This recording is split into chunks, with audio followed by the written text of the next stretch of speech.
our first panel today will look at civil space systems for defense applications. Ladies and gentlemen, please welcome the moderator of this first panel, Sipelgas from Space Estonia, and our panelists, Elliot Thornton from the UK Space Agency and Sven Lilla from Sparkup Tartu Science Park.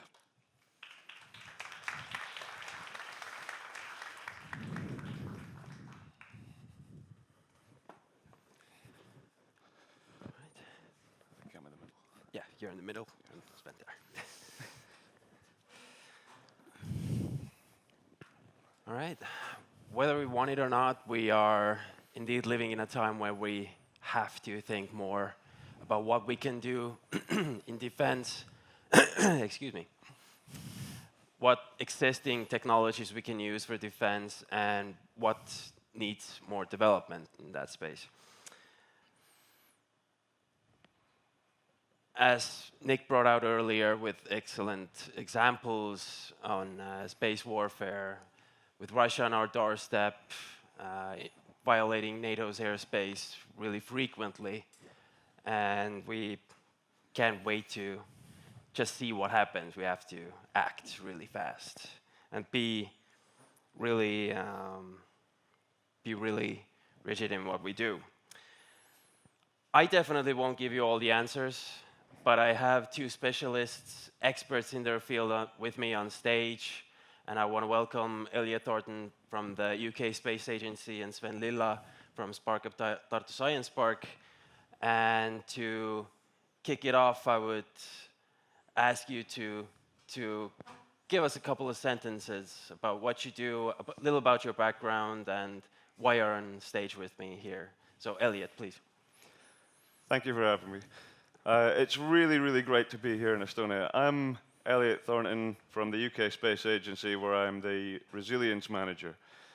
We cover the UK civil side of things. There is a small interplay from our team into ESA, but my background is military, then instruction through BAE in Saudi Arabia, and now finally working for resilience over cyber, physical, personnel, severe space weather, the key risks and hazards the UK faces, which all align to our national risk register.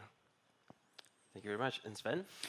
Yeah, hi, I'm Sven Lilla from Tartu Science Park, and thanks, Sander, for asking me to participate in this panel. And I have two roles. I'm the head of space at Tartu Science Park, and last 8 years I've been running the Estonian business incubator, Isabik Estonia. And I don't have like fancy credentials like Elliot here. I'm just a tech-savvy business guy because my background is connecting university and academia and figuring out how technology could be commercialized. Previously all the different fields, and now especially with the space side. But as today's old space is pretty much dual use, so it only makes sense that all the space applications at some point will be used for anything defense or military related. All right, thank you very much. And when we talk about fast-paced innovation, we have to talk about startups. So I'll kick it off with you, Sven. And can you tell us, as maybe the founding fathers, one of the founding fathers of Estonian space startup scene, how aware are early-stage startups of the cybersecurity implications when developing dual-use technologies, and how much effort is really put into the readiness of? Yeah, it's quite difficult question because the startups usually are really different maturity levels when they start with us, but in essence, usually the cybersecurity topic doesn't come in before they're actually thinking that, hey, my space idea could be spun into dual use or military side, because at that point they have to start figuring out that if all the different channels are secure, what they're using, if all the different components from the communication side or hardware software side are actually in compliance with the space military side. Because if you're spinning into the dual use side, and especially from the cybersecurity and communication side, you at first cannot know everything, but you pretty much have to figure it out on the go. So at first, I'd say, let's say, half of them have no idea about the digital hygiene and whole the cybersecurity side. And they're just figuring out on the go during the incubation phase, or to us, we'll find a bit more competent guys that are actually having the side in this game. So that's why we have all the experts and the connections. Same with the guys in UXA. So it always makes sense that they don't think at first, but at some point they will start figuring things out. So it's really an afterthought. Yeah, it's an afterthought, not the first thing that, hey, we're coming into the space and dual use and now we have cybersecurity. No, All right. that's a byproduct. Okay. Is it the same in the UK? And It's getting better in the UK. We have a lot of programs aimed at addressing this factor specifically. So understanding, first and foremost, space in and of itself is inherently dual use. The entire aspect of operating in space, if you look at the background of where it came from, it used to be entirely nation state and no individual company had a thought of competing. And now it's almost entirely shifted to commercial dominated. And in that sense, the military cannot operate as effectively in space without direct support from commercial entities. And at times that they will outpace national development. So everything is dual use.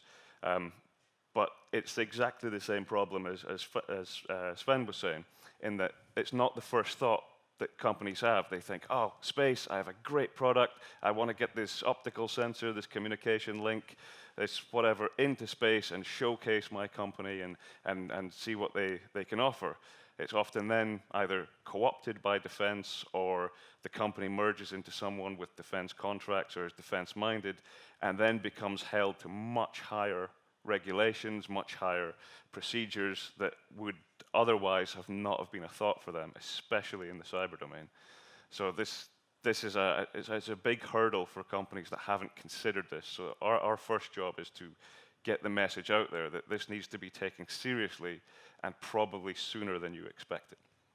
you kind of scraped the public-private partnership there, but we'll come back to that later. But first off, I want to come back to you, Sven, and ask, what are the most common blind spots that companies, that you see in companies that are aiming for dual-use tech development?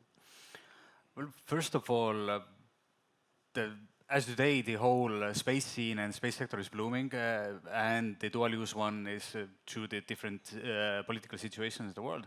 So I think that entry into the defense field is like a low-hanging fruit today because everybody's willing to invest in it.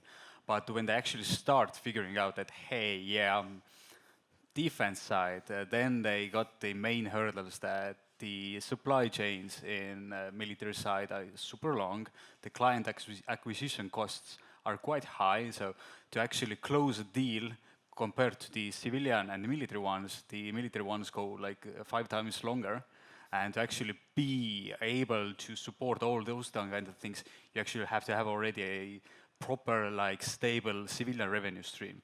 So that's the first blind spot. And the other one is that they don't have any knowledge usually that the whole military or defense side is built on tenders. They just cannot barge into the doors and start selling that, hey, I have a really good idea, it should be working. But military don't want to test it as easily, and they want to have like a fully scalable product. They want to see the quantity, not quality at first. So if they want to go into tender with you, you have to be actually as a startup already ready to compete with all the big players in the ground. And therefore the whole like market entry can be quite high.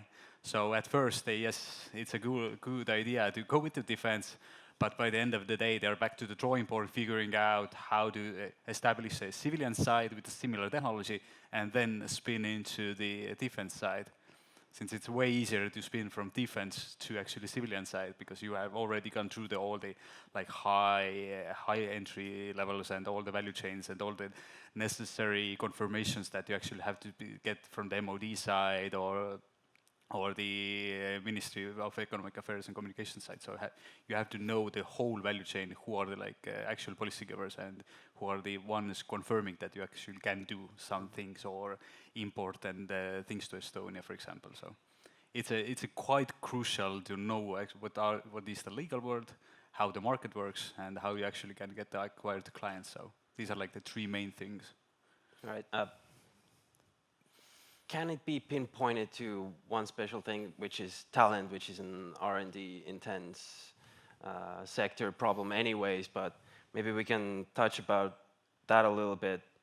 Is it rooted in the talent sector or the talent problem, and do the startups actually hire the people, as you said, that know how the system works soon enough and know the cybersecurity problems in the companies as well? Yeah, but that's the other side of the coin, since if you don't have brilliant minds, you cannot do brilliant business.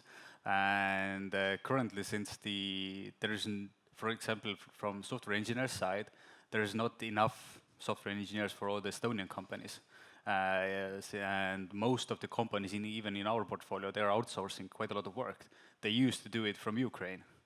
But today, it's a bit trickier to get the brilliant minds from there as well, because there's a wishful thinking from at some point that, hey, I've completed a few courses as a software engineer, and then I want to go a junior engineer in a cybersecurity-oriented company, and then I will make lots of money. But eventually, you're not ready yet.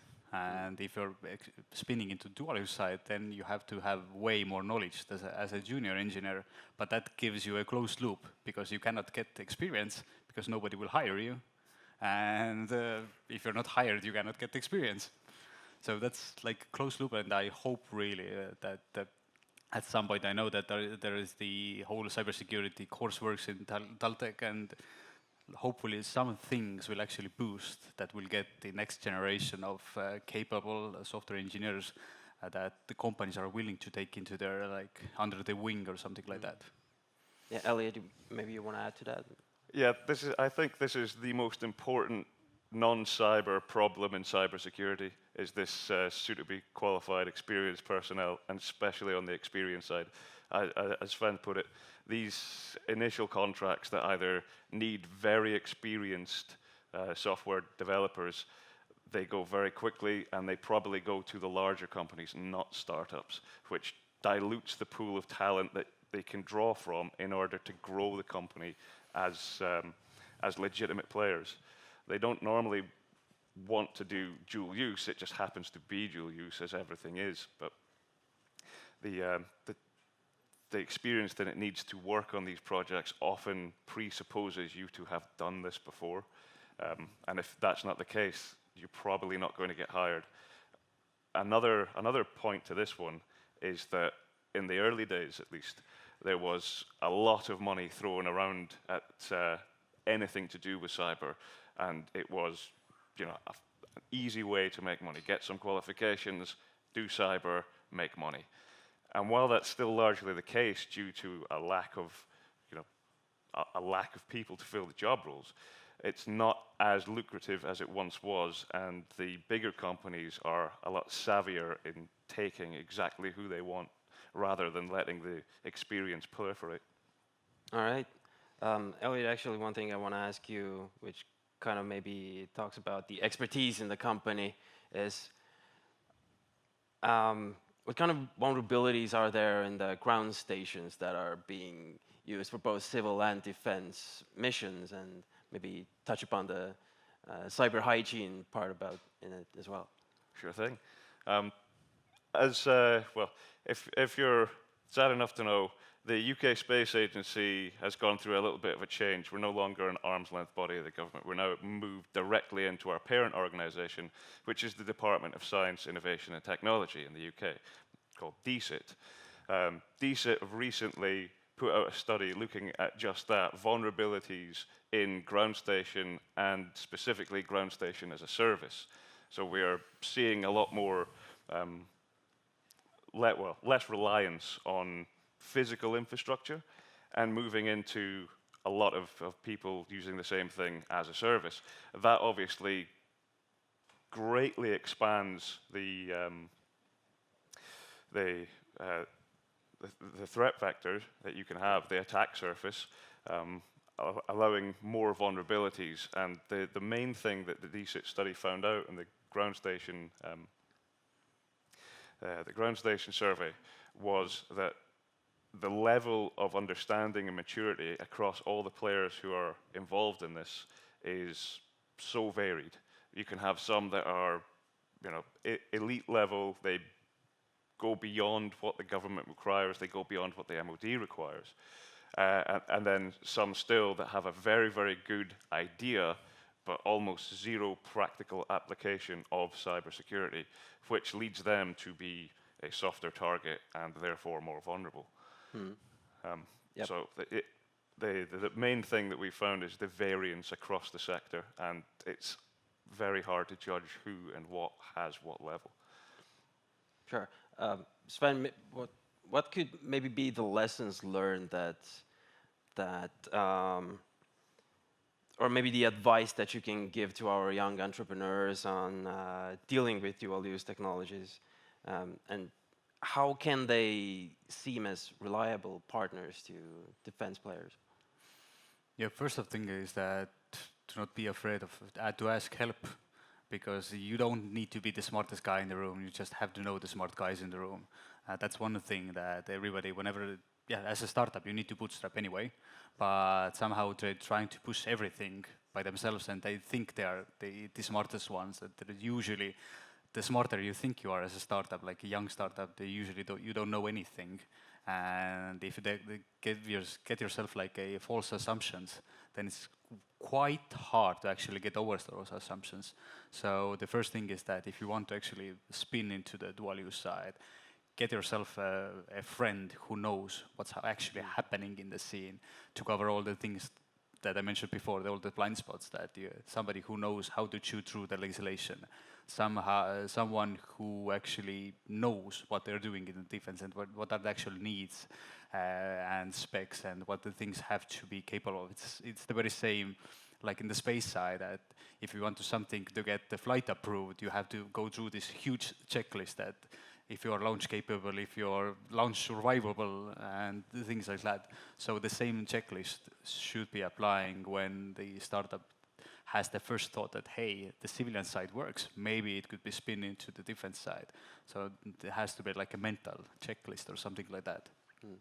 But the other side is that do not afraid incubators. Somebody once said that incubation is a relic, but actually today it's not. There is quite a lot of different support systems that actually, if the startup doesn't know what to do, the different incubations and pre-accelerators actually are quite helpful. There's the NATO Diana one, there's Estonia, there's a little bit more. There's most probably will be like new novel deep tech programs launched within a few years. So get everything. You won't be labeled as a entrepreneur, but the more help you can get from the really early stages, that actually helps you to figure the things out in the long way. So get a smart friend and you can Pretty much get it through the incubation centers. Yeah. Best advice ever. Yeah. It's sometimes the simple things work. If it's simple, it must be works, and if it works, it's not broken. Don't try to fix it. So some things are being held together with sticks and stones and some glue, and But it works. Yeah. Elliot, you touched upon the study that was done in the UK, but can you maybe say words what the UK Space Agency has learned over the past years, and maybe your pieces of advice to young entrepreneurs? Sure. There's one piece of advice that I would say is paramount here, and that is there's a tendency to look at space cybersecurity, or dual use in particular, whereas there really is not either of these things. There's dual use if you want to make it dual use, and there is cybersecurity in space. So the problems facing any application across space are cybersecurity problems. They're not inherently different than cybersecurity. You can't take these problems and only apply them to space. The big threats in cybersecurity will be the big threats in space cybersecurity, maybe with subtle nuances as applied to the space sector, but ultimately it's the same thing, and we are trying to address that at the moment. The second one is start yesterday. Cybersecurity is, it should be a dynamic process. You can scale it to however you like, but if you start as early as possible, you stand a much better chance of stopping small issues becoming big problems at the end. Yeah. Sorry, Elizabeth. I promised would come back to the public-private partnership idea there, and what part can governments or government agencies and organizations play in that? Like, what can we do? I know you want to say something, but I'm going to start off with Elliot first. So, what would be the perfect world? Oh, perfect world, unlimited funding. But the real world, partial funding, and highlighting that, showcasing that. So working with smaller companies in order to subsidize training, awareness. It's what we do currently. We've just got a new contract with one of the providers that do this training, and we offer this out to startups, to the smaller side of the small medium enterprises, in order to try and raise the baseline that we have, and that's one of the most effective things for securing the space sector in terms of cyber as a whole, dual use or otherwise, is if we can raise the baseline, then everybody gets more secure. And we can do this through funding these programs, through education and outreach, through basic awareness, so that this is an understood problem and it can be addressed. And the companies, the startups that may not have the funding directly to want to do this can address this, like I said before, as early as possible. And it's not a limiting factor to them to get to a point, develop something, go for dual use, see that they're held to a higher standard for defense, and then hit a brick wall. All right, and Sven, any advice for us in Space Estonia and the ministry? Well, I'd second that, show me the money. Because by the end of the day, everything stands behind the funding. Is that, but the smarter way is that how to use the funding is that, yes, you would give us all the funding, but then there should be actually an action plan behind it, what we're going to do with the funding. That it's a nice wishful thinking always that they give us all the money. I could ask everything pretty much. But as Elliot mentioned, that the whole the story should be starting with education. There is not enough knowledge from the really early stages, let's say the first level of higher education, bachelor's or master's side. There should be already something more implemented. Yeah, we do have the military school, but there should be some like the business side and how to combine the whole defense and business side. Because with that you can get the next generation of younger entrepreneurs, or actually the ones who are willing to do. Because starting a business these days, let's say with the Gen Z, is not as fancy as it used to be. I dreamed about being an entrepreneur, now I'm not. I'm just giving out the money. But if we can grow the next generation of brilliant minds, then they will be actually able to ask the help, because today they don't know what they don't know. And from the funding side is that there should be like a good mechanism that could generate the awareness as well, that the dual use things are actually there, they are available, because today all the information moves in a really like close circles. The ones who know, they know. Luckily we have the industry association that gives out, as once as we yesterday heard that there are close to 100 members there, but still it's a quite close club. Not everybody knows what are the actions. So from the governmental side or from space office side, that we could somehow promote the things that yes, there is space, yes, there is the dual use, and how are the capabilities actually to jump into the business. And I'd add from the public-private partnership side a third angle. In that case, it should be like a public, startup, and corporate, because within the space side there are a few mechanisms where startups could actually engage with corporates and then access to some public funding, but the same mechanisms could be working a bit wider, because as we both mentioned before, that as a startup, you don't know where to start. But if you find yourself a smart friend, let's say a corporate that's willing to work together with startup with the equal, because that's the otherwise, because corporates usually don't want to just buy the bite of startup or buy them out. But if there's like a startup and corporate equal, and for that a public funding side and that kind of like triple helix, yeah, it's a bad word, but that kind of thing could promote the whole sector even further. So to see how startups and corporates can work together with some like public nudging. All right, noted. But coming to a more general sense, I know this question was asked later yesterday as well, but I want to maybe rephrase it a little bit. What's the what's the one civil space tech that you see could transform the defense cybersecurity in the next 5 years, let's say? I'll begin with you, Elliot. I'll need some foresight for this one. That's hard to say, because if you take this question and ask it in October 2020, I could try and answer it then, but be dead wrong. As we heard today, that 5 years is a long time in space and space development. So any technology that I guess now is probably going to be either surpassed or obsolete by the time in 5 years, or depending on various world geopolitical or even freak unknown events that could happen.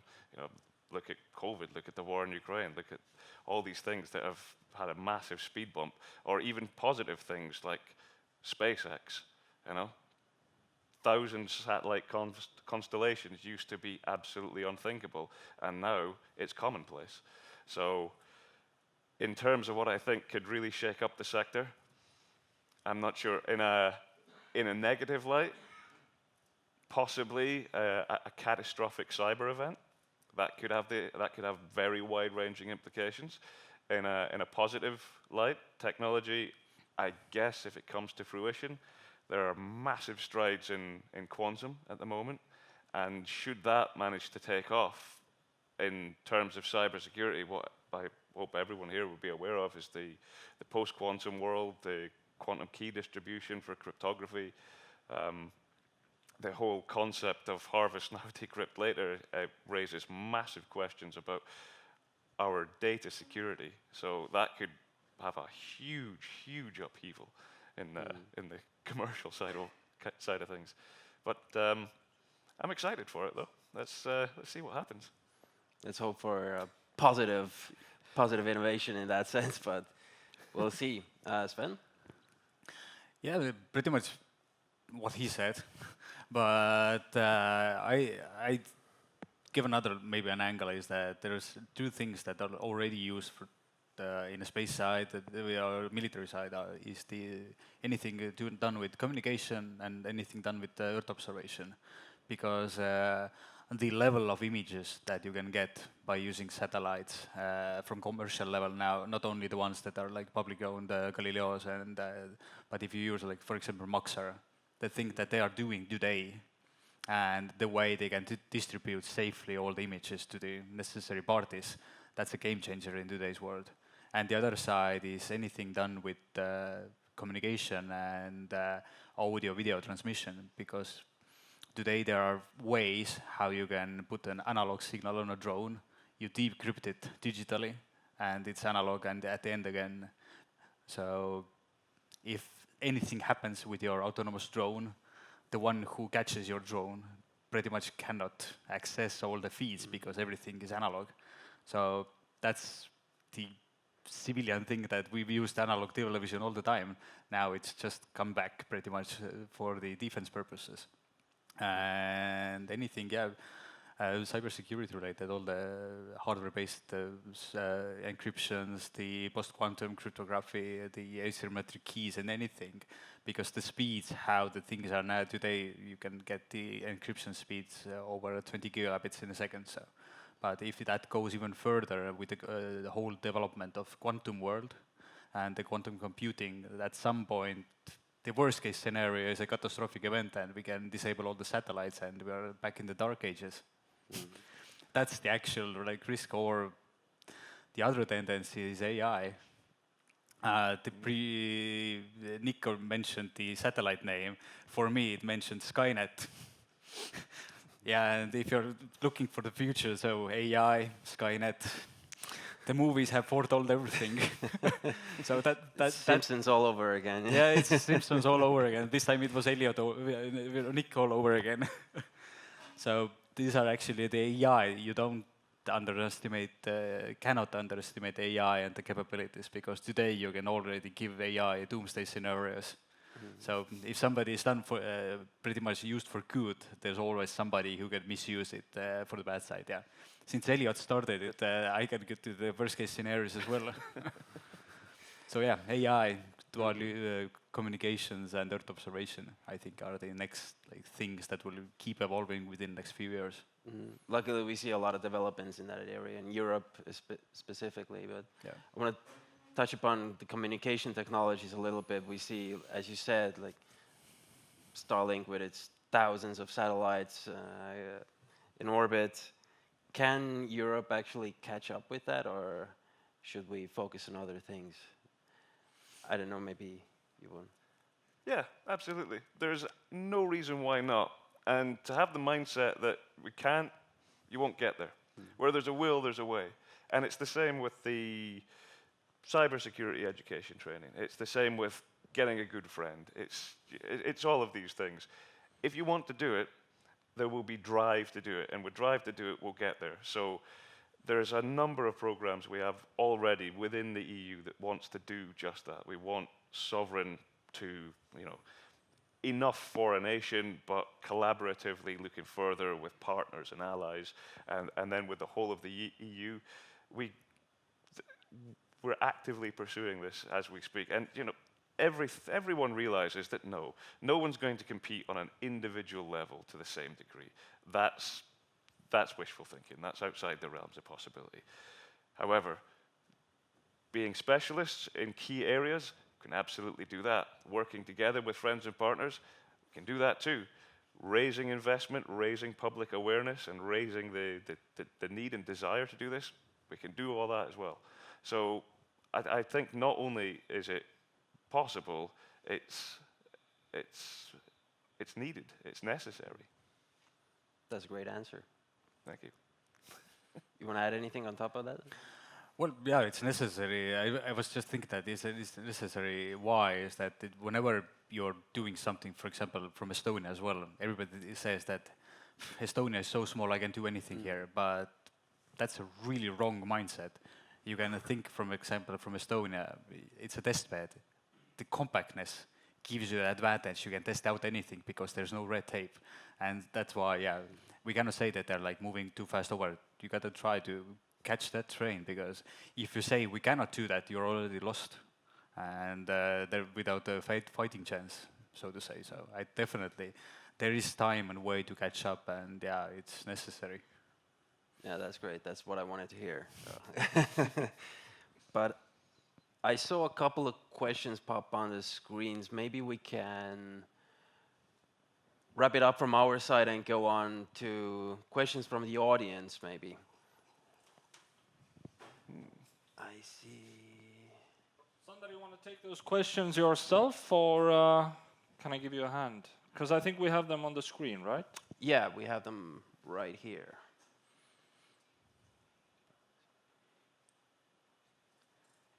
How prevalent is a not invented here syndrome among Estonian startups, and what measures are there for cooperation with established industrial partners? Which one of you want to take that? For all the Estonians. For all the Estonians, yeah. Well, how many Estonians use the internet? Wasn't invented here. Yeah. Why should you care? Just do it. Just go ahead with what you're planning to do and get in. If not, someone will pass you to the finish line. measures for cooperation with established industrial partners. Sven? Yeah, there are actually already a few ways to actually work with under the ESA. There's the fancy program called Request and Party Activity that you can actually partner up with the big ones. And I've seen the Estonian startups partnering up with the big players from Europe. But yeah, the not invented here syndrome. I think this is a relic because. During the 8 years that I've been running the ESABIC in Estonia, we've had over 90 applications, and most of them, for me, let's say, the one who was not working with space could look like science fiction, because there are so many things that are repurposed from the knowledge that has been done, has been over for the last 60 years. If you take even the space origin, even the handheld dustbuster, it's space origin developed for the moon. If it was not invented in Estonia, why are we using that? So I think it's just it's a relic of old ages. And there are ways to work with the industrial partners, and actually corporates are willing to take in the fresh mindset these days. And they're willing to take the risk, and their whole risk awareness is getting better and better in that terms. All right, very good. Can we have the next one? Yep. How will the D2T technologies change the defense tech landscape? Directed device is meant here, I think. You want to start off with us with that one as well? Sure thing. The defense tech landscape has always been static and then dynamic towards the edge. So, fixed locations pushed out to various areas of operations and then dynamically moving at the borders of those things.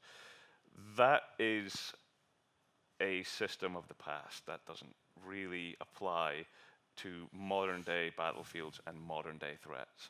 So the tech has to advance with this, and from what we've seen in recent conflicts where you have very asymmetric battlefields with such blurring between the lines of who is a combatant, who isn't, where is the front line, where is not the front line, what are my logistic routes, how do I get from A to B? It's that the whole concept of warfare, almost down to the granular level now, is a gray area.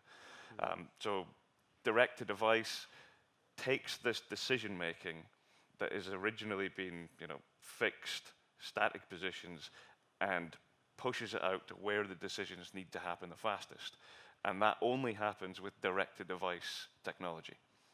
And the better we can have these devices proliferated, and also the more secure the links are between them, so the encryption for the actual devices themselves, as well as your linkages between SATCOM and between ground stations in a cyber sense, and the better able that we will be to, have a strong defense base.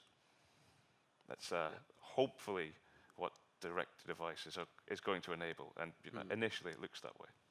All right, Sven, you want to add up? Yeah, well, it gives you what you said. It gives the way to innovate in the tech field, and what we've seen is actually one of our own portfolio companies called Wayren, who does exactly that. That they use the old time.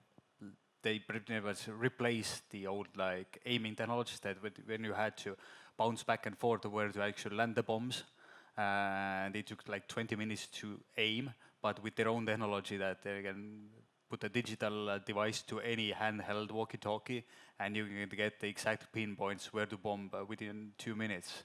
And they've already tested it at the front lines as well, and they are actually spinning into the civilian side because there is secure communication and ways to put up communications whenever necessary. So I think that gives the way to actually get the whole, let's say, defense side smarter and faster, and actually, by the end of the day, saving lives even. So you won't be bombing or attacking randomly. You actually will know who's the combatant and who's the civilian. So yeah. Yeah. So the next one is an interesting one.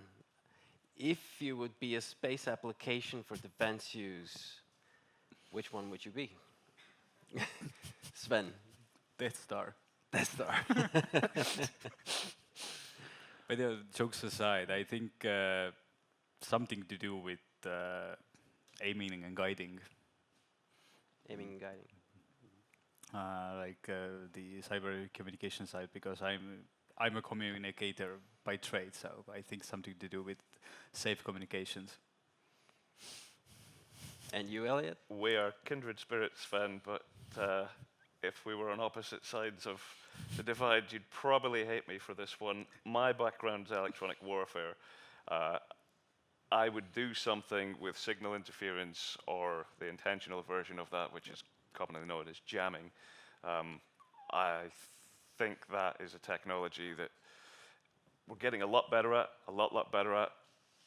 But because we heard beforehand from the presentation from Nick from GMV, is that it's seen as soft kill. It's non-attributable. So any nations, and even down to, you know, hostile bad actors, be these malicious groups or whatever, see it as a way to disrupt things without having fallback come on them. So we're getting better at it, but it is also proliferating, and it's causing havoc in a very, very contested environment within space, which is communications. So anyone wants to take the challenge. Yeah. Anti-jamming. Anti-jamming. All right. Space and defense are really similar in some ways, but which one is cooler, space or defense? Well, I'm biased. Yeah. Because I've been running the Space Tech Incubator for 8 years. But eventually, as we already talked today here, is that dual use and space tech go pretty much hand to hand. So, but still, I'd lean into the space side personally because I'm biased. You, Elliot? If it's a literal question, technically space is about, you know, 0 Kelvin. So space, military works with bombs and fire and stuff, and that tends to be a little hotter. Joking aside, space is cooler.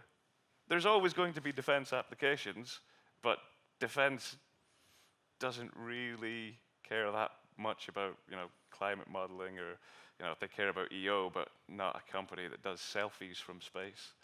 It might happen one day. And so there's more scope for doing a much broader range of things in space. But clearly this is a dual-use panel on cybersecurity, so that's where the focus is. But space is boundless. Space is cooler. Yeah. Yeah. We could be a bit biased, but what do you know? So the conclusion is space is cooler. Yep. Next one is that the space sector currently is small, even on a global scale. When could we say that there is too much space exploration and technology? How big would it have to be, and what effects does it have on living? Yeah, Sven. I could start with an. Actually, that too much has partly already arrived, because by the speed of how fast we are launching all the satellites and rockets, the amount of debris is getting pretty much off the scale. Because if you today want to launch any rocket or satellite, even for the Leo, today you have to figure out all the wind speeds and weather conditions. But I think in next few years you actually need to start thinking about, is there any room or any like openings to actually get through all the debris and satellites? And I'd say our friendly SpaceX is contributing to that quite a lot, because the amount of satellites they're sending up and the amount of satellites that are colliding and crashing with the other things. So I think, yeah, partly it's there, and that has a direct effect to all the living, because if it gets crowded, at some point, yeah, the stuff will start falling down as well. And then you have to start figuring out all the space traffic that's been in the topic for quite a lot, and how to actually safely get all the debris out of there, because it's crowded. And the other side is that there is not enough communications channels between satellites, because all the radio frequencies have been pre-booked for 10s and 20 years. So there is no way actually to get the signal sites, which prompts the new ways of communication, like laser-based communication and so on. But the good side is that today we are already thinking of going to moon again, and there's lots of new ideas prompted by getting the moon habitats, and that gives you the platform or open innovation platform to test the ideas in zero gravity situations. And that actually has the positive effect, because if there in near future would be persons living on a moon or a Mars, so with that you can have the new way of different health technologies, how to figure out how to make people survive in the harsh conditions. So it's kind of a double-edged sword in that sense. It has lots of like downsides, but with the figuring out how bad is it there, you can actually get the positive solutions. So how to figure things out and not to destroy the Earth ecosystem. All right. Elliot? That was perfect. I almost don't want to say anything because that was absolutely spot on. What I would say is that we have a good pool of technology and exploration research going on, and it needs to continue, because although the market for what's current might be nearing saturation or maybe pushing too far and be oversaturated in some areas, for one, cybersecurity will permeate all of that, and it goes from legacy systems to current to future, that we are going to have cybersecurity, so that's a given regardless. But as we progress and technology allows us to do the things that were just conceptual once beforehand, we uncover a whole host of new problems that then need solved as well. Just as like we had the CFCs, they created a problem with the breaking down of the ozone layer, which we then had to very rapidly try and rectify by banning them and then fixing. Just as today we're seeing impacts on the particulate matter for space launches from the rocket exhausts that go up into the very high atmosphere, as well as what Sven was saying with the radio frequency usage. There's a lot of work being done to find the gaps in the radio frequency, so not everything needs used all of the time, and can we leverage that to portion this out to when they are actually required. But I'd say there are always going to be technological challenges to apply yourself to. Yeah. All right, very good. All right, we have a new question. Okay. Which new space systems should Estonia develop that could also be used for defense? Any recommendations? Sven, maybe? You can Someone is fishing for new ideas. But I think today, within this half an hour that we're discussing, I think quite a lot of ideas have already gone through that. Anything done with secure communications, using the SATCOM for novel ways, or anything actually hardware.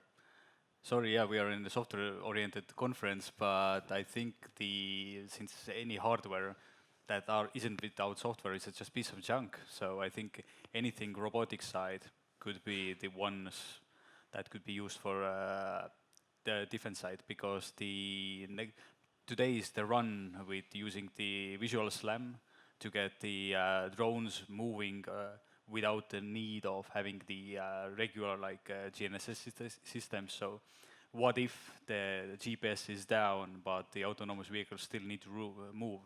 I think that's one of the ways that you can jump into that race and figure things out, that who's the first one solving that problems. And looking from the UK, which technologies would you like Estonia to develop? Estonia has an exceptionally high pedigree in cybersecurity, and following on from that trend would be exceptional. Optical technology, new optical sensors whilst also retaining optical links, I think is a very lucrative avenue for Estonia. If you manage to get around to it, organic satellite development, that would be brilliant. There's a number of UK companies and universities that would jump at the chance to work with Estonia. I would say to everyone or to whoever asked the question is that if you want to develop something, look at the customer and look at what you're good at. If you can tick those two boxes, then your product's going to make itself with a little bit of input from you. So if you can identify those two things, what is needed and what are you good at, you will build something good. Right. Yeah. Yeah. We've been touching on Russian activities in Europe a bit, but how to limit Chinese hold on electronics and sensitive areas. So, which one wants to jump at the chance? Supply chain assurance. Yeah. Supply chain is probably the biggest and most prominent threat to address on the horizon for everything, for absolutely everything. It will affect cybersecurity, it will affect the physical personnel stuff. It is such a weak link at the moment. And anything that you can do either legislatively or working with a wider network of your suppliers, supply chain through procurement or identification or trusted partners, anything that can be done there is perfect for addressing that. And I think on the cybersecurity side, one that was mentioned beforehand, and I would really like to make a really defined point on this, is secure by design. So I mentioned beforehand about not letting little problems become, or little issues become massive problems. Secure by design takes this, like, yes, I'm secure checkbox, and gets rid of it and makes it an iterative process and scalable for your whole company. And that can be equally applied to your supply chain, to your physical security, or whatever. So I would say that if you're worried about specific threats and specific strangleholds through supply chains, through hostile nation states, there are ways around it, there are ways to mitigate it. So at the end point, you're not using a Huawei phone which already has someone listening on the other end. Yeah, perfect. Sven? Yeah, what he said. Since securing the supply chain is a must, and whatever you are producing or doing, you have to know where the thing comes from. Yeah, in Europe, yes, it would be most beneficial if you use European manufactured products, but that actually has the opposite effect because it usually ramps up the price. And there has to be a way how to produce everything cheaper in Europe as well. Then the Chinese would lose the angle. And the other side is that whenever going to do business in all the Asian regions, figure your IP up, because you have to be really clever with the old IP if you are going to sell in China, Japan, whatever, because they are truly an artist of stealing your IP in so many creative ways, and you don't even know that they already have stolen the idea. Yeah. So yeah, that's the other side. That don't do business there if it's not a must. Yeah, exactly. All right. We got some really good ideas. Maybe we have questions from the room as well. We have a couple of minutes left. If there's any interest. Yep. Hey, this question is kind of for Elliot. You mentioned that you don't see a difference between space cybersecurity and cybersecurity as a whole. I just want to kind of get some more of your thoughts on that, because most industry reports and academics state that there's very different nuances. You can't apply traditional frameworks. The ISO 27001 doesn't really apply. None of the NIST standards really apply. There's a lot of issues with availability due to orbital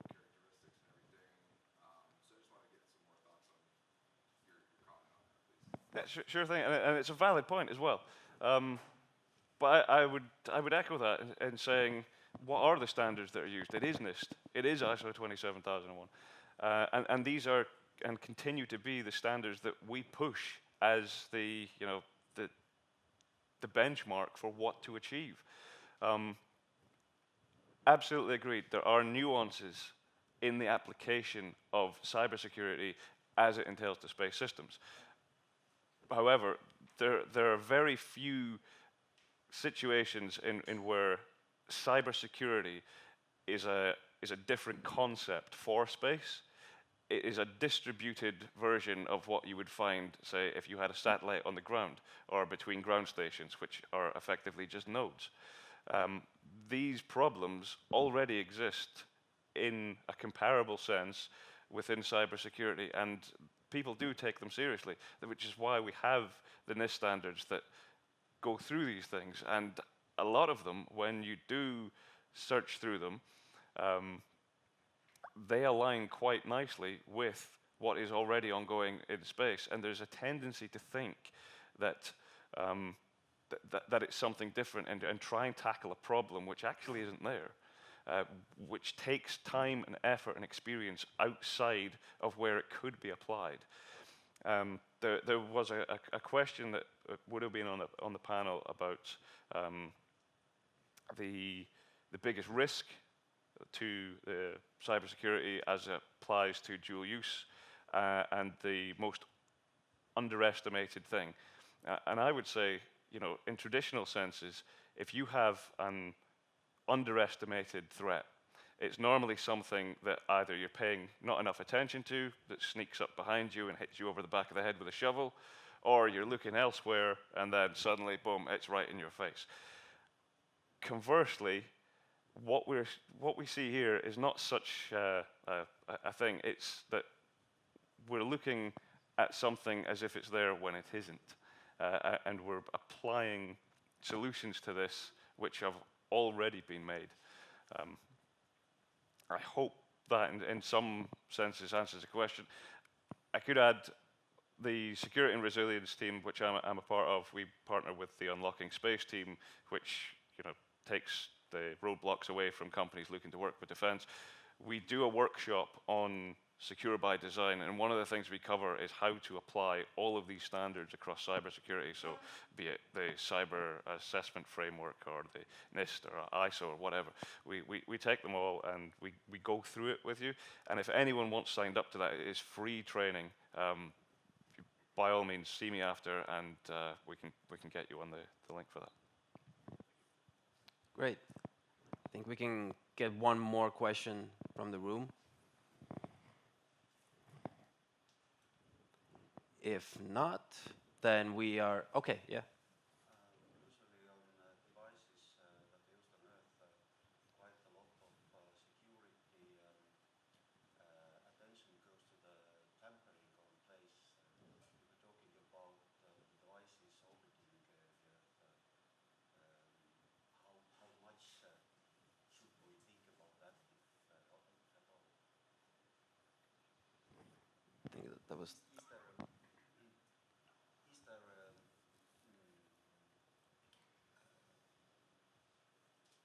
Is there a need for effort to do that and to waste time and money? Yes, there's never not going to be a need to do that. You need oversight of your product from start to finish, and that's where the supply chain security comes in. That's your question, as I'm led to believe, is entirely supply chain based. Maybe not as much anti-tampering as no one's going to touch a satellite, or maybe physical intrusion into a highly protected ground station. However, there are other methodologies that nation states employ saboteurs, so you need to work with your country's security services to protect you that way. The emergent threats of RPO missions for inspection and interfacing with satellites, then yes, those things are a type of anti-tampering. So to not think about it is foolish, but we might need to think about it in a different way.